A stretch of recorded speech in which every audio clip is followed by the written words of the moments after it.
Very pleasant Vanakkam to everyone present here. I am Revati Chinnathambi from the Department of Physics. Today I am going to discuss about the rules and conventions for writing SI units and their symbols.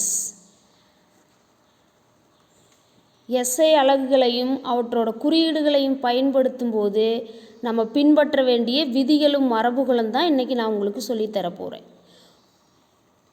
Rules அப்படின்னா விதிகள், conventions அப்படின்னா மரபுகள், writing அப்படின்னா எழுதுறதுக்கு, SI யூனிட்ஸ்னால் SI அலகுகள், and their symbols அப்படின்னா SI அலகுகளோட குறியீடுகள். Rules and conventions for writing SI units and their symbols. SI அலகுகளையும் அவற்றின் குறியீடுகளையும் பயன்படுத்துதலில் பின்பற்ற வேண்டிய விதிகளும் மரபுகளும். The units named after scientists are not written with a capital initial letter. The unitsனா அலகுகள். Named after scientists அப்படின்னா அறிவியல் அறிஞர்களின் பெயர்களை கொண்டு பெறப்படும் அலகுகள். ஆர் நாட் ரிட்டன் அப்படின்னா எழுதக்கூடாது. எப்படி? With a capital initial letter, முதல் எழுத்து பெரிய எழுத்தில் எழுதக்கூடாது. The units named after scientist are not written with a capital initial letter. அதாவது அறிவியல் அறிஞர்களோட பெயர்களால் நம்ம சொல்கிற அலகுகளை எழுதும்போது முதல் எழுத்து எப்போவுமே பெரிய எழுத்தில் எழுதக்கூடாது. For example Newton. நியூட்டன்கிறது யார்? ஒரு சயின்டிஸ்ட் இல்லையா? இந்த நியூட்டன்கிற சயின்டிஸ்ட் பேரை எந்த ஃபிசிக்கல் குவான்டிட்டிக்கு யூனிட்டாக வச்சுருக்கோம் அப்படின்னா ஃபோர்ஸ். 10th ஸ்டாண்டர்ட்லேயும் நீங்கள் ஃபோர்ஸஸ் பற்றி படிச்சிருப்பீங்க. ஃபோர்ஸோட எஸ்ஐ யூனிட் தான் என்னது? Newton. The SI unit of force newton. விசையின் எஸ்ஐ அலகு நியூட்டன். அப்போ ஃபஸ்ட் லெட்டர் என்ன பண்ணணும்? பெரிய எழுத்தில் எழுதக்கூடாது, கேபிட்டல் லெட்டரில் எழுதக்கூடாது. அப்படின்னா ஃபஸ்ட் லெட்டர் ஸ்மாலாக இருக்கணும். அதே மாதிரி தான் ஹென்ரி இல்லையா? ஹென்ரிங்கிறதும் சயின்டிஸ்ட் நேம் தான். இப்போ இதில் ஃபஸ்ட் லெட்டர் என்ன பண்ணியிருக்கு? ஸ்மால் லெட்டரில் எழுதியிருக்கு. அதே மாதிரி வாட்டு. வாட் அப்படின்றதும் சயின்டிஸ்ட் நேமில் சொல்கிற யூனிட் தான். அதனால் ஃபஸ்ட் லெட்டர் என்ன பண்ணக்கூடாது? கேபிட்டல் லெட்டரில் எழுதக்கூடாது. அதனால தான் நியூட்டன், ஹென்ரி, வாட் அப்படிங்கிற எஸ்ஐ யூனிட்ஸ்க்கெலாம் என்ன பண்ணியிருக்கிறாங்க? ஃபஸ்ட் லெட்டர் ஸ்மால் லெட்டரில் எழுதியிருக்காங்க. எல்லோருக்கும் இந்த பாயிண்ட் புரிஞ்சுதா? Okay. The symbols of the units named after scientist should be written by a capital letter. The சிம்பிள்ஸ்னால் என்னது? குறியீடுகள். ஆஃப் தி யூனிட்ஸ்னால் என்னது? அலகுகளோட குறியீடுகள். நேம்டு ஆஃப்டர் சயின்டிஸ்ட் அப்படின்னு என்னது? அறிவியல் அறிஞர்களின் பெயரால் குறிப்பிடுற அலகுகளோட குறியீடுகள். ஷுட் பி ரிட்டன் அப்படின்னு என்னது? முக்கியமாக இப்படி தான் எழுதணும். எப்படி? பை எ கேபிட்டல் லெட்டர், பெரிய எழுத்தில் தான் எழுதணும். The symbols of the units named after scientist should be written by a capital letter. அறிவியல் அறிஞர்களோட பெயர்களால் குறிப்பிடுற அலகுகளோட குறியீடுகள் எழுதும் பொழுது நம்ம எப்போவுமே பெரிய எழுத்தில் தான் எழுதணும். ஃபார் எக்ஸாம்பிள் நியூட்டனுக்கு என்ன பண்ணியிருக்கோம்? கேபிட்டல் என்னு சிம்பிள் போட்டிருக்கோம். Capital N for Newton, capital H for Henry, capital W for what. Newton, Henry, what எல்லாம் சயின்டிஸ்ட்டு. அவங்களோட பேரை வந்து எஸ்ஐ யூனிட்ஸுக்கு நம்ம யூஸ் பண்ணிக்கிட்டு இருக்கோம். அப்படி யூஸ் பண்ணும்போது அவங்களோட பெயரால் குறிப்பிடுற அலகுகளோட குறியீடுகள்லாம் என்ன பண்ணணும்? கேபிட்டல் லெட்டரில் தான் எழுதணும். சரிங்களா? The symbols of the units named after scientist should be written by a capital letter. அறிவியல் அறிஞர்களோட பெயர்களால் வழங்கப்படுற அலகுகளோட குறியீடுகளை எப்போவுமே நம்ம என்ன செய்யணும்? பெரிய எழுத்தில் தான் எழுதணும். Yes? Good. Small letters are used as symbols for units not derived from a proper name. Small letters என்னது? சின்ன எழுத்துக்கள். ஆர் யூஸ்டுனா பயன்படுத்தணும். as symbols குறியீடுகள் for units எதுக்கு அலகுகளுக்கு not derived from a proper name அறிவியல் அறிஞர்களோட பெயர்களை கொண்டு குறிப்பிடாத அலகுகளாக இருந்துச்சுன்னா அதனோட குறியீட்டை என்ன செய்யணும் சின்ன எழுத்தில் தான் எழுதணும். அதுதான் இதுக்கு அர்த்தம். Small letters are used as symbols for units not derived from a proper name. குறிப்பிட்ட பெயரால் வழங்கப்படாத அலகுகளோட குறியீடுகளை சின்ன எழுத்தில் தான் எழுதணும். For example, small m for meter, small kg for kilogram. Metre அப்படின்றது SI யூனிட் ஆஃப் லென்த்து, அதனோட சிம்பிளை வந்து ஸ்மால் லெட்டரில் எழுதணும். கிலோகிராம் அப்படின்றது SI யூனிட் ஆஃப் மாஸ், அதனோட குறியீட்டு சின்ன எழுத்தில் தான் எழுதணும். All of you got my point? Yes, very good.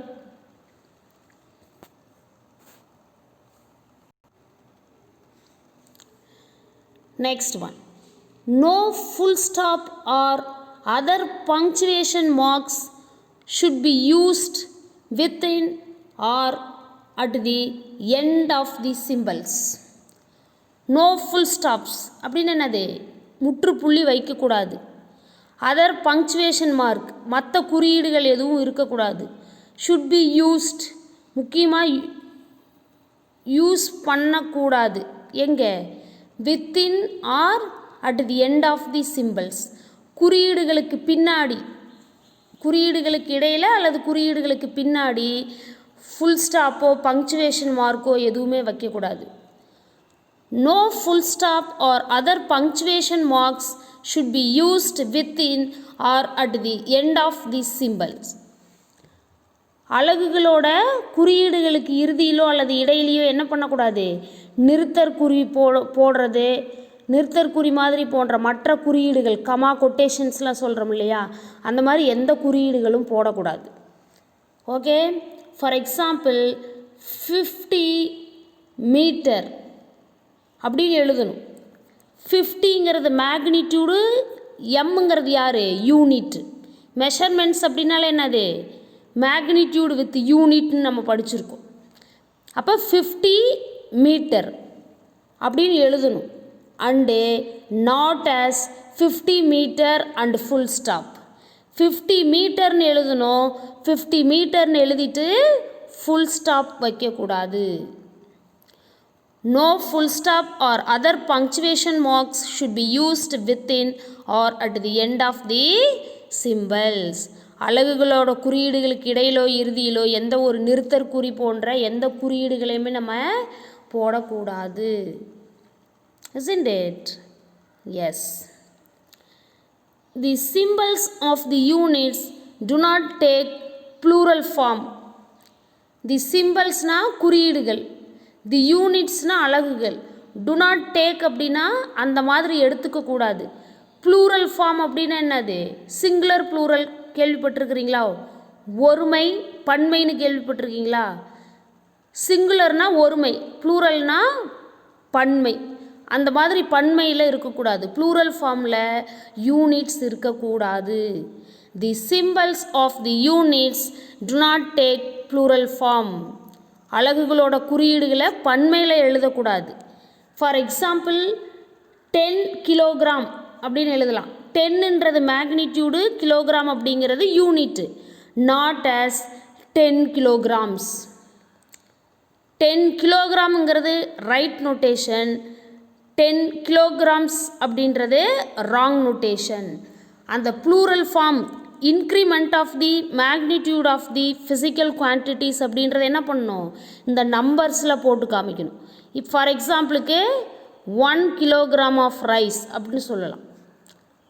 அடுத்தது இன்னொரு அடிஷ்னலாக இன்னொரு கிலோ இன்க்ரீஸ் ஆகுதுன்னு என்ன செய்யலாம் 2 கிலோகிராம் அப்படின்னு போடலாம். அடுத்தது 3 கிலோகிராம் 4 கிலோகிராம்னு தான் போடணும்.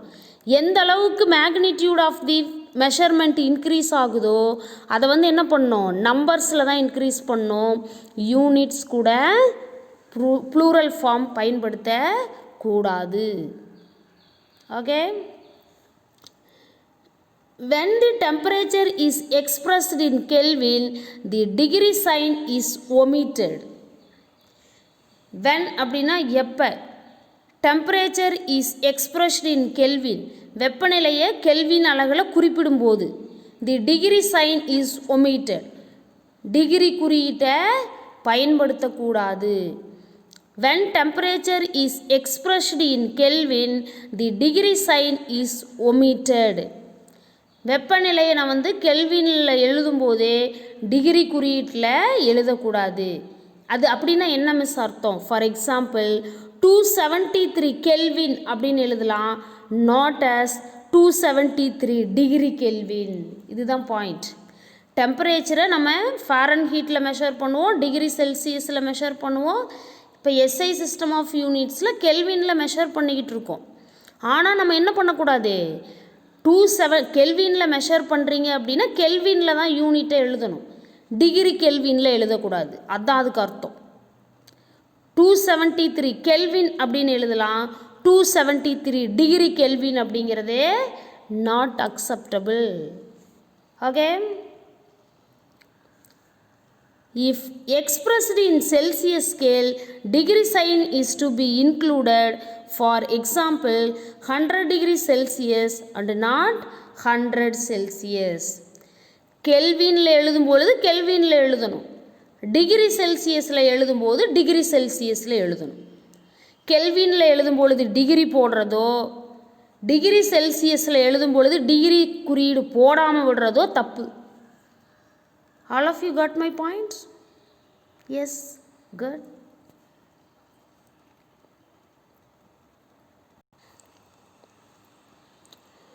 Use of solidus is recommended only for indicating a division of one letter unit symbol by another unit symbol. Not more than one solidus is used. Solidus is nothing but divisional symbol. division per போடுறோம் இல்லையா, அதை தான் சொல்கிறாங்க. Use of solidus அப்படின்னா அந்த per simple division வகுத்தல் குறியீட்டை பயன்படுத்துறது. இஸ் ரீகமெண்டட் அப்படின்னா பரிந்துரைக்கிறது. Only for indicating a division of one letter unit symbol. ஒரு டைம் தான் அந்த ஸ்லாஷ் யூஸ் பண்ணிக்கலாம். By another unit symbol. not more than one solidus is used. ஒன்றுக்கு மேற்பட்ட வகுத்தல் குறியீடுகளை நம்ம பயன்படுத்தக்கூடாது. பர் அப்படின்னு சொல்கிறோம் இல்லையா, அந்த மாதிரி யூஸ் பண்ணக்கூடாது. ஒரு யூனிட்டுக்கு யூஸ் பண்ணிக்கலாம், அதுக்கு மேலே வந்துச்சுன்னா மோர் தேன் ஒன்னுன்னு வரும்போது யூஸ் பண்ணக்கூடாது. Use of solidus is recommended only for indicating a division of one letter unit symbol by another unit symbol. Not more than one solidus is used. அலகுகளின் குறியீடுகளை வகுக்கும் போது மட்டும் சரிவு கோட்டை நம்ம பயன்படுத்தலாம், ஆனால் ஒன்றுக்கு மேற்பட்ட சரிவு கோடுகளை பயன்படுத்த கூடாது. For example metre second power -1 or metre per செகண்டுன்னு எழுதலாம். மீட்டர் செகண்ட் பவர் -1ங்கிறது யார்? The SI unit of velocity. The SI unit of velocity, displacement by time. இதை மறுபடியும் நான் உங்களுக்கு சொல்லி தருவேன் டெரைவ்டு யூனிட்ஸில். Okay, SI unit of velocity தான் metre second power -1 or metre per second அப்படின்னு எழுதலாம். சரிங்களா? Joule per kelvin mole. யாரே? Joule per kelvin mole. ஜூலுங்கிறது யூனிட் ஆஃப் எனர்ஜி, கெல்வின்ங்கிறது டெம்பரேச்சர், மோல் அப்படின்றது amount of the substance. Joule per kelvin mole or joule kelvin power -1 mole power -1ன்னு எழுதணும். But not joule per kilogram per mole. More than one divisional சிம்பிளை நம்ம பயன்படுத்தக்கூடாது. ஓகேவா? Metre second power -1 metre per செகண்டுன்னு எழுதலாம். Joule per kelvin மோலை joule kelvin power -1 mole power -1ன்னு எழுதலாம். ஆனால் என்ன பண்ணக்கூடாது, joule per kelvin per mole அப்படின்னு சொல்லி எழுதக்கூடாது.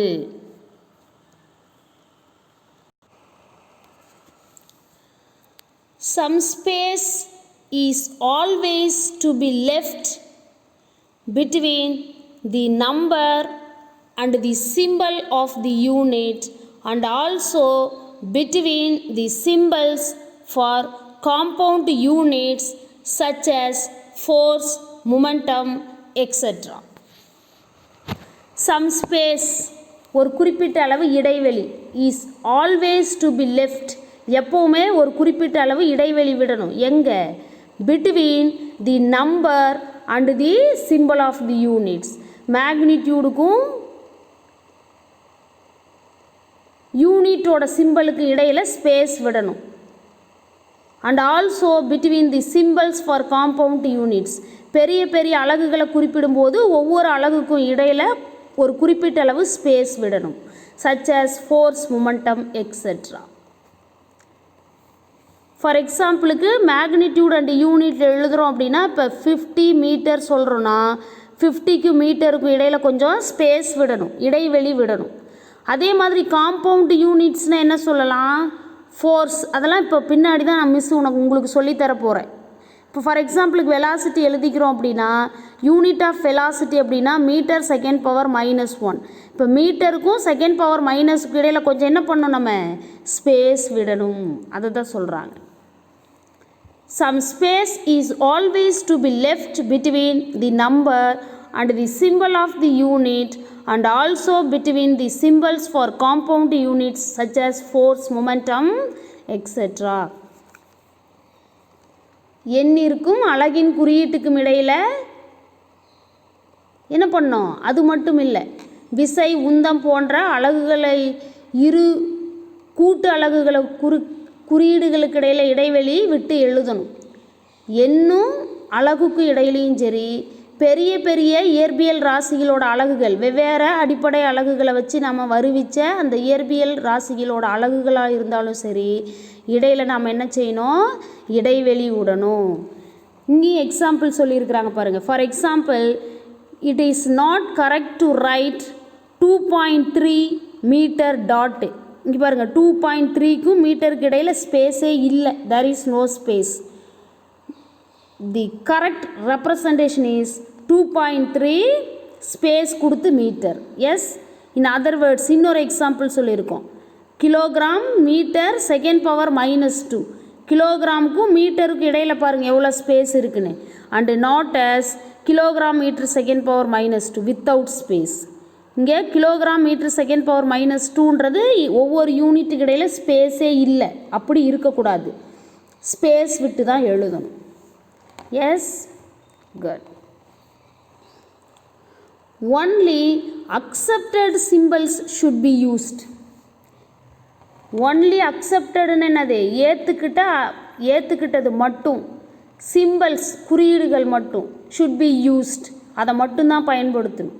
ஏற்றுக்கிட்ட அலகுகளோட குறியீடுகளை மட்டும்தான் பயன்படுத்தணும். Only accepted symbols should be used. For example, ampere is represented as A. ஆம்பியர்ன்றது யார்? SI unit of current. அது சயின்டிஸ்டோட பேர், ஆம்பியருங்கிற சயின்டிஸ்ட் பேரால் சொல்லிகிட்டு இருக்கோம். அப்போ சயின்டிஸ்ட் நேமில் வர யூனிட்ஸோட சிம்பிள்னு என்ன பண்ணணும்? கேபிட்டல் லெட்டரில் எழுதணும். அப்போது ampere is represented as capital A, not as AMP. நம்மளோட வசதிக்கு என்ன பண்ணக்கூடாது? சுருக்கக்கூடாது. சயின்டிஸ்ட் நேம்னா சிம்பிள் கேப்ஸில் தான் இருக்கணும். எக்ஸப்ட் சயின்டிஸ்ட் நேம் அப்படின்னா யூனிட்டோட ஃபஸ்ட் லெட்டர் ஸ்மால் லெட்டரில் தான் இருக்கணும். எக்ஸ்பெஷலி யூனிட்டோட சிம்பிள் வந்து ஸ்மால் லெட்டரில் தான் இருக்கணும். நம்ம இஷ்டத்துக்கு ஆம்பியருக்கு கேபிட்டல் ஏவுக்கு பதிலாக ஏஎம்பின்லாம் போடக்கூடாது, ஆர் ஏஎம்லாம் எழுதக்கூடாது. Second is represented as small letter and not as SEC. Second அப்படின்னா என்னது? ஒரு சயின்டிஸ்ட் நேமும் ஒரு ஜென்ரல் நேமும் கொடுத்துருக்குறாங்க. சயின்டிஸ்ட் பேரால் குறிப்பிடுற ஒரு யூனிட்டு ஆம்பியர் கொடுத்துருக்குறாங்க, சிம்பிளை கேபிட்டல் ஏல எழுதணும். ஜென்ரல் யூனிட்டுக்கு சிம்பிள் கொடுத்துருக்குறாங்க, அதை ஸ்மால் லெட்டரில் தான் எழுதணும். எஸ்இசின்லாம் நம்ம இஷ்டத்துக்கு சுருக்கி எழுதக்கூடாது. ஓகே.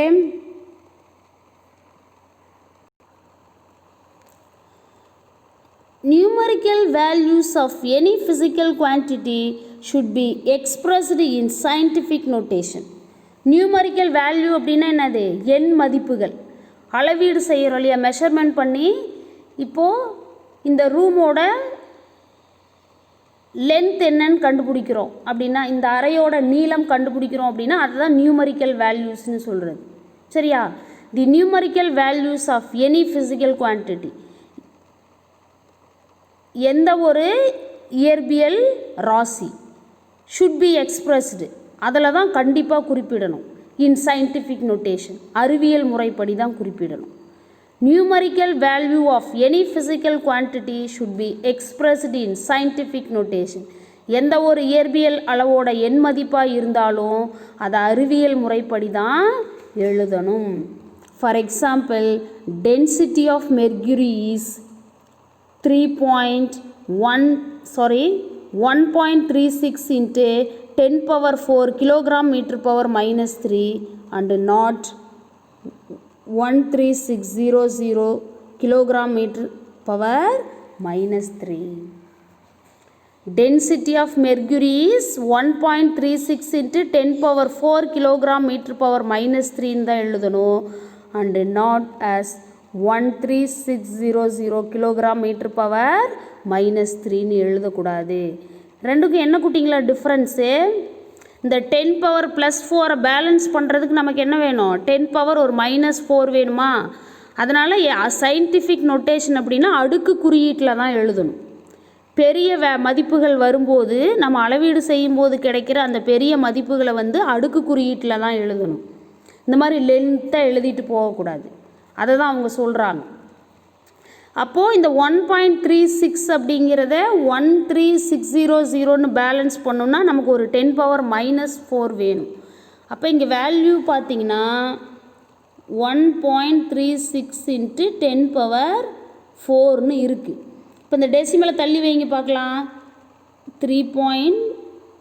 இங்கே 3 கிட்ட வைக்கிற ஒரு டெசிமல் 2, இன்னொரு 0 போட்டிங்கன்னா 3, இன்னொரு 0 போட்டிங்கன்னா 4 டெசிமல். கரெக்டாக? அப்போ 136க்கு அப்புறம் எத்தனை போடணும்? 2 0 போடணும். இன்ட்டு இங்கே யார் நமக்கு கிடச்சிருக்கா? 10 பவர் 4. ஆல்ரெடி ப்ரெசன்ஸில் 10 பவர் +4 இருக்குது. இந்த 10 பவர் -4ம் +4ம் பேலன்ஸ் ஆயிரும். ஏன்னா மல்டிபிள்ஸ் அப்போ பவரை நம்ம ஆட் பண்ணணும்.